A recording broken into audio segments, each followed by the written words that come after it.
Good morning, everyone. It's Valerie here, a bit bleary eyed. It's rather early and it's a little bit cold, and I'm heading out for a walk.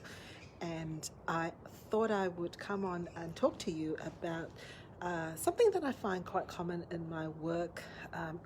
When you work in the burnout space, you also work in the leadership space, inevitably, because those of us who lead other people do tend to push ourselves quite hard, understandably so, and sometimes to the point of, well, to break point. And so with it comes needing to understand leadership and needing to understand how we work together. High-performing leaders often attract high-performing team. And when you attract high-performing team or passionate team members, you inherently inherit conflict. It's impossible to avoid conflict. One of the things that I often say is that harmony and unity are not the same things. Harmony and unity are not the same things. You can achieve unity as a state of your team, but harmony will be transient. Let me unpack that a little bit. Harmony is that thing where there is no conflict. When you are putting together a music team and you play music together, harmony means that we're all in the same key, singing the same tune, playing the same chords. That means that nobody is different, right? We are actually in sync with one another.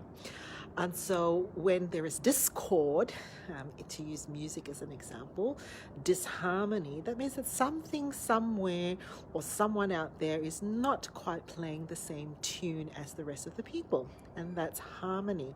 And so it's the absence usually of conflict because everybody is thinking the same way. That is not what you want in your team. If you have a very homogenous team, you are also likely to get into a situation of groupthink where everybody thinks the same way. You're going to be pretty bland.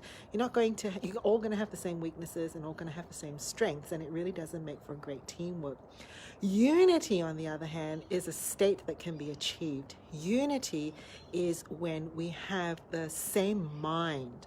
We might do things differently.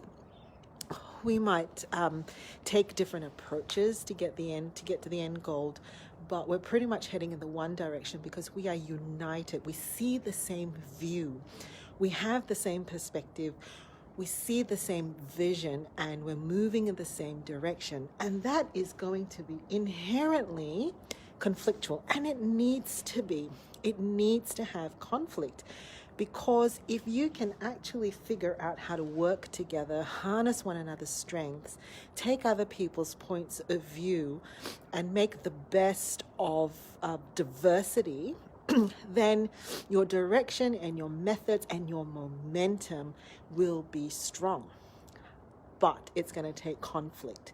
Now, very often I find that in leadership, and this is where burnout can come from, is the person at the top tries really hard to maintain harmony because they think that that's how they're going to achieve unity. And they may sacrifice their own thoughts and opinions, pour in a lot of energy to try to keep peace, try to manage consumeristic mentality within your team. What do I mean by that? Meaning that they become the customers and we bend over backwards to make people happy. And that just sacrifices leadership, direction, and vision because you're not going to be able to get that through harmony. You will get that through unity. So unity requires us to be able to tolerate conflict, tolerate disagreement, embrace diversity, be patient, understand where the various conflict is coming from, work through it, communicate, understand trust, understand the stakeholder process, understand how we actually journey people through from one perspective to another. It is worth investing in the time. It is worth tolerating conflict. It is worth working through the conflict because from diverse views will come one strong, unified view. One strong, unified view.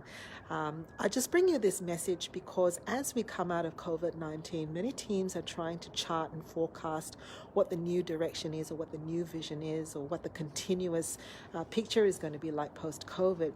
And you may think that because it's been such a difficult time, you want to achieve harmony. You want us all to be peaceful and not rock the boat, but that's not going to work.